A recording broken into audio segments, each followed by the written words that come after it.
Have you recently tried to order a lens only to find it out of stocks? Or maybe that its release was pushed for a few months?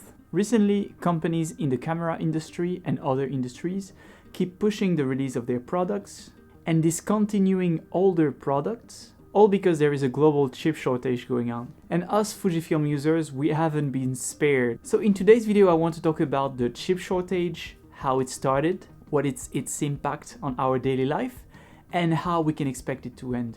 So for 2 years now, we have been living with the pandemic.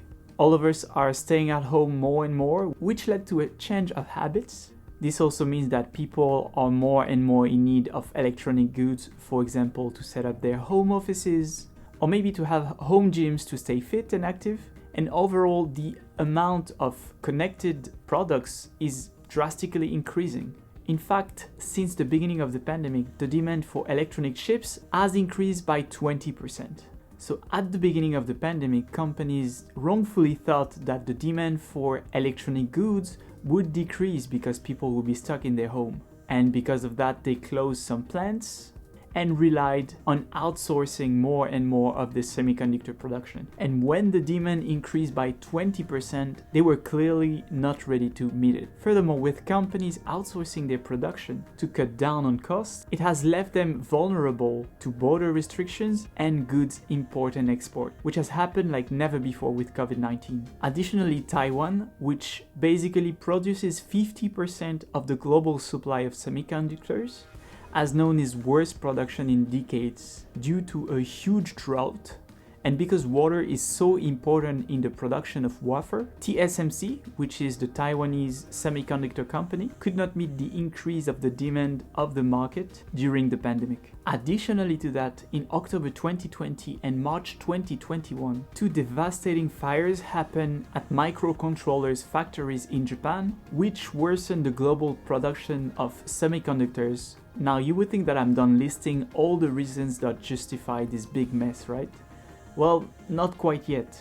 During the Trump administration, an economic war between the US and China made it even harder to have access to semiconductors from China, and basically all companies who have tied with the US, which is, let's face it, pretty much all industries, were greatly impacted by this economic war. So about 169 industries were impacted by this shortage, whether it's TV, PC, gaming, car, airplane, and of course the camera industry. Many companies had to push back on the release of their products, like Fujifilm with the 23mm f1.4 Mark II, but they also had to discontinue their older products to basically save resources. Prices skyrocketed on the secondary market for newer products, as the stocks for those were extremely low. We are so dependent on semiconductors that so many industries, and thus the economy of many countries, is affected by this shortage.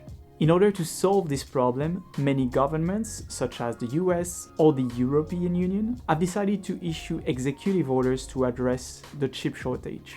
They want to reinforce the resilience of production by having plants, whether they are in Europe or in the US, in order not to depend so much on Asian production. As an example of this countermeasure, Intel decided to invest billions of dollars to create a plant in Arizona to create its own semiconductors and provide them to other companies on the market. But this is still at the project stage, so we will have to wait much longer to see its effect on the global production.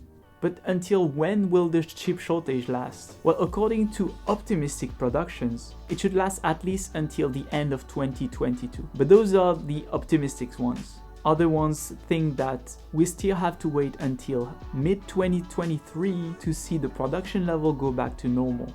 So the only thing that we can do now is be patient. It might be 2022, it might be 2023, but we can just hope that we can get out of both this pandemic and this chip shortage and go back to our normal lives. Thank you so much for watching today's video. I hope that it helped you understand the chip shortage going on right now. If you enjoyed this video, make sure to leave a like and subscribe to the channel and help me reach my goal of 10,000 subscribers this year. If you've missed it, check out this video right here where I talk about the Fujifilm products in 2022 that I'm the most excited about. I will see you in the next one. Cheers!